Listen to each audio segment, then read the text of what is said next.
സോദര്യാ പ്രോക്തവാർത്താ വിവശദശമുഖാദിഷ്ടമാരീചമായാ സാരംഗം സാരസാക്ഷ്യാ സ്പൃഹിതമനുഗതഃ പ്രാവധീർബാണഘാതം തന്മായാഗ്രന്ഥനിര്യാപിതഭവദനുജാം രാവണസ്താമഹാർഷീത് തേനാർത്തോऽപി ത്വമന്തഃ കിമപി മുദമധാസ്തദ്വധോപായലാഭാത്. പദാനുപദം.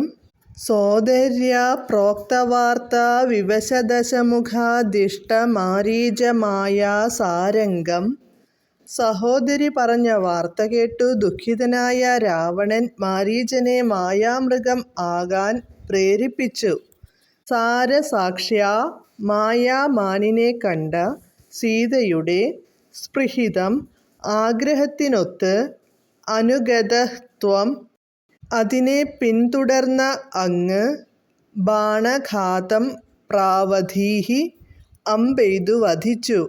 തന്മായാക്രന്ഥനിര്യാപിതഭവദനുജാം അതിൻ്റെ കപട നിലവിളി കേട്ട് ലക്ഷ്മണനെ തള്ളിപ്പറഞ്ഞയച്ച സീതയെ താം രാവണഃ ആ രാവണൻ അഹാർഷീത് കട്ടുകൊണ്ടുപോയി. തേന ആർത്തഃ അപി അതറിഞ്ഞ് അങ്ങ് ദുഃഖിതനായെങ്കിലും തദ്വധോപായലാഭാത് രാവണൻ്റെ വധത്തിനുള്ള ഉപായം മാർഗം കണ്ട് ത്വം അങ്ങ് അന്തഃ കിമപി മുദം അധാഹ തെല്ല് ആശ്വസിച്ചു. വിവർത്തനം.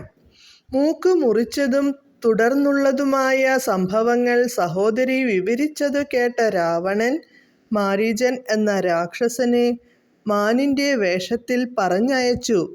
ആ മായാമൃഗത്തിൽ താത്പര്യമുണ്ടായ സീത അതിനെ പിടിച്ചു തരുവാൻ രാമനോടപേക്ഷിച്ചു. മാനിനെ പിന്തുടർന്ന രാമൻ അതിനെ അമ്പെയ്തു കൊന്നു. അതിൻ്റെ കപട നിലവിളി കേട്ടു തിരക്കി വരുവാൻ ലക്ഷ്മണനെ നിർബന്ധിച്ചു പറഞ്ഞയച്ചപ്പോൾ രാവണൻ സീതയെ അപഹരിച്ചു. അതറിഞ്ഞു രാമൻ ദുഃഖിതനായെങ്കിലും രാവണൻ്റെ വധത്തിനുള്ള മാർഗം കണ്ട് അങ്ങു തെല്ല് ആശ്വസിച്ചു. ഹരേ കൃഷ്ണ ഹരേ കൃഷ്ണ ഹരേ കൃഷ്ണ കൃഷ്ണ കൃഷ്ണ ഹരേ ഹരേ ഹരേ രാമ രാമ രാമ ഹരേ ഹരേ.